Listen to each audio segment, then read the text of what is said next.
ये तो आक्रामक है, ये हमलावर है, ये आतंकवादी हैं, इनके धर्म ने इनको ये सिखा दिया है, जिहादी बना दिया है। पुलिस वाला आज सोचता है कि मैं मारूंगा मुसलमान को तो मेरे साथ मेरा कुछ नहीं बिगड़ेगा। इस तरह का माहौल बना दिया गया है कि मुसलमान का नमाज करना जैसे कि वो कुछ गलत काम है, और जब हिंदुओं के धर्म की बात आती है, जब उनके मंदिरों की बात आती है, तो वो उसकी तो एकदम जैसे कि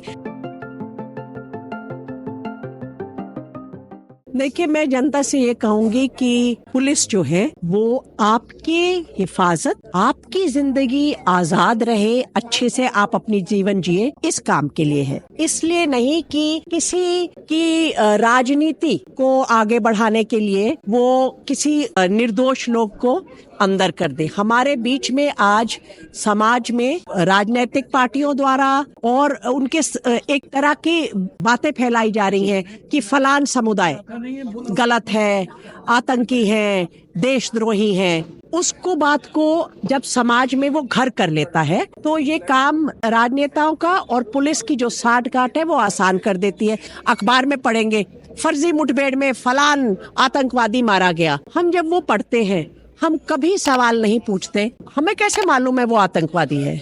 किसने बोला? पुलिस ने बोला। कौन सी पुलिस? जिसने उसको मारा। क्या उसकी कोई इंक्वायरी हो रही है?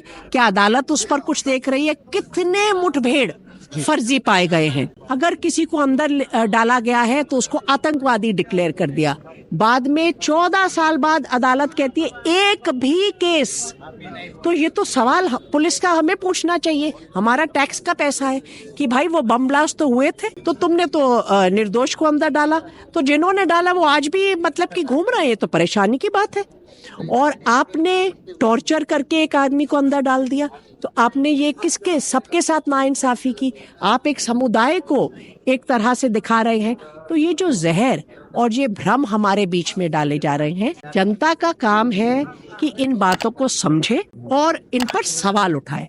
और जमहूरियत तभी तक जिंदा है जब तक हम सवाल उठाएंगे, और हमारा हक है सवाल उठाना, हर तरह का सवाल उठाना, हर पर सवाल उठाना। मगर मेरा मानना है कि अगर सब सवाल उठाएंगे तो कितनों को भर देंगे। और अदालत से मेरा ये सवाल है कि जब आपके सामने इस तरह की बातें लाई जाती हैं तो आप उस तरह के FIR को इमीडिएटली उनको जमानत देकर आप इन पुलिस वालों को पर क्यों नहीं कुछ एक्शन बोलते। अदालत को बीच में आना पड़ेगा, अदालत को इनके ऊपर एक्शन लेना पड़ेगा। वरना ये आज सिर्फ आमिर की बात या किसी मुसलमान की बात या किसी आदिवासी की बात, कश्मीरियों के साथ तो जो हुआ, ये सबके लिए खतरा पैदा होगा। देखिए, वो वीडियो को देखकर मुझे तो बहुत तकलीफ हुई, बहुत दुख हुआ, मगर हैरानी नहीं हुई, क्योंकि हमारे समाज में आज की तारीख में इस तरह का माहौल बना दिया गया है कि मुसलमान का नमाज करना जैसे कि वो कुछ गलत काम है। और जब हिंदुओं के धर्म की बात आती है, जब उनके मंदिरों की बात आती है, तो वो उसकी तो एकदम जैसे कि जो एक विभाजन होना चाहिए पार्लियामेंट, राजनीति और धर्म के बीच में, उसको बिल्कुल खत्म कर दिया गया है। तो ये बात कि पुलिस वाला आज सोचता है कि मैं मारूंगा मुसलमान को तो मेरे साथ मेरा कुछ नहीं बिगड़ेगा, वो उसकी सोच कहाँ से आई, वो कैसे पैदा हुई, कौन उसका जिम्मेदार है? और सिर्फ सस्पेंड हुआ है, हमें क्या गारंटी है कि वो, बहुत बारी हम सुनते हैं सस्पेंड होते हैं, उसके बाद क्या होता है? अगर दिल्ली पुलिस के पुलिस कमिश्नर को पता चला है कि उसका एक पुलिस वाले ने ये किया है, क्या उसने उसी दिन सब DCP को बुला के कहा है कि इस तरह की हरकत क्या दर्शाती है कि आपके अंदर मुसलमानों की तरफ किस तरह का रवैया है? तो आप उसके बारे में क्या कर रहे हैं? मैंने जिक्र किया कि 2020 फरवरी में फैजान और लड़कों को मारा गया, पुलिस वालों ने मारा। दिल्ली पुलिस ने 20 से 24 तक अपने पुलिस कर्मचारियों के साथ क्या काम किया कि उनके अंदर अगर ऐसी भावना थी, अगर वो मुसलमानों को गलत तरीके से देख रहे हैं, उनको नागरिक नहीं देख रहे हैं, तो दिल्ली पुलिस के अफसरों ने क्या काम किया? मानसिकता को एक बढ़ावा मिला है ना, वो कहीं पर भी कभी भी अपने आप को प्रकट कर सकती है। छूट मिल गई है। मुझे नहीं लगता, क्योंकि देखेंगे वो सस्पेंशन आगे चल के क्या बनेगा।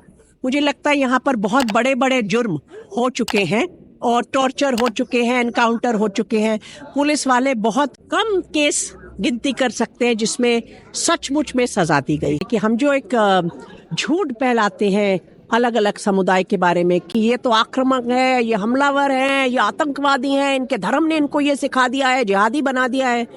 तो ये देखिए, ये इस तरह का रिस्ट्रेंट आप देखिए, और भी तरह के धार्मिक प्रोसेशंस निकलती हैं हर साल पूरे संरक्षण के साथ।